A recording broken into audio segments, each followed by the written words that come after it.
All right, so working on this Explorer, 2000 Explorer 4.0 V6 single overhead cam engine. Doing the starter, and it's a real pain in the butt.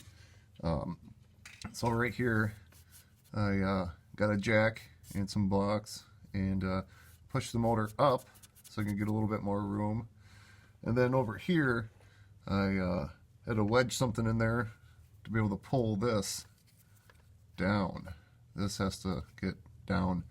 So I got it in.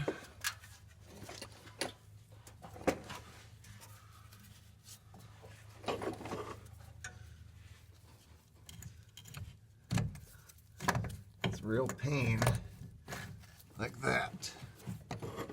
The flat side on the bottom.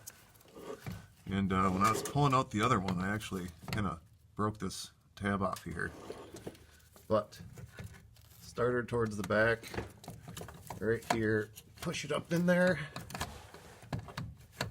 and boom. It's like that. And it's tough. But anyway, that's in there now. Lots of room to spin it around. And comes with a new wire. But now I'll show you how I got to that point. Alright, from the driver's side, from the outside looking in, here's what I got. I got this jack on this pry bar.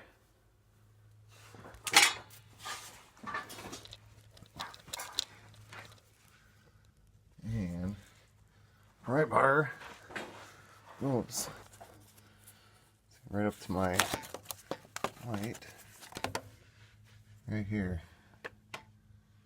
This little guy, let's see, this has this big ass bolt in it right there. This guy, I'll pull this guy out. Here's my jack.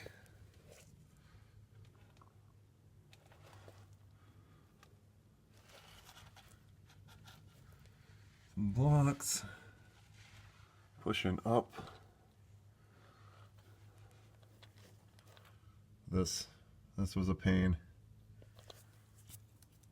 See this right here. I don't know what that is.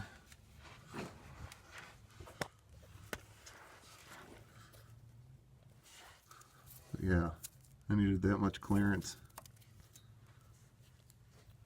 There's a starter. And it was a solenoid to the back. Put the solenoid to the bell housing.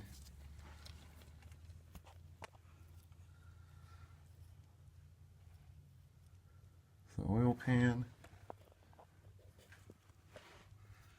Drain plug, oil filter, starter, and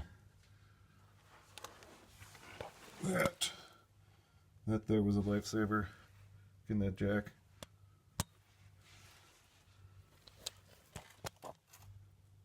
Yeah. Alright, back under the Explorer here.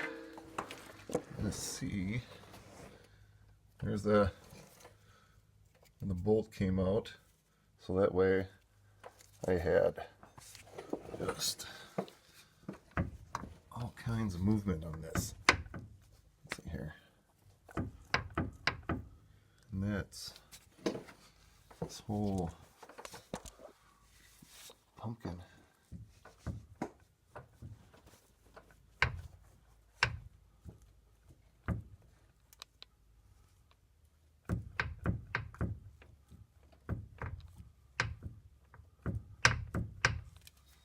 So maybe you don't need to loosen up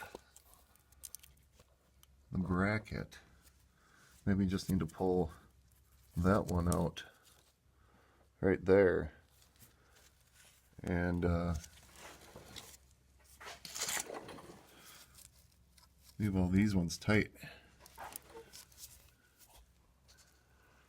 That was kind of unnecessary. So yeah, just stick with taking this one out, leaving the other parts of the bracket tight.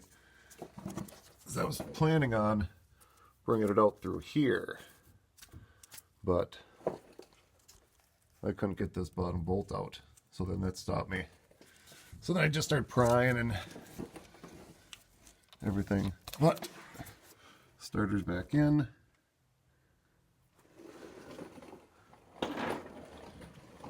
Hold it back up. Should be okay.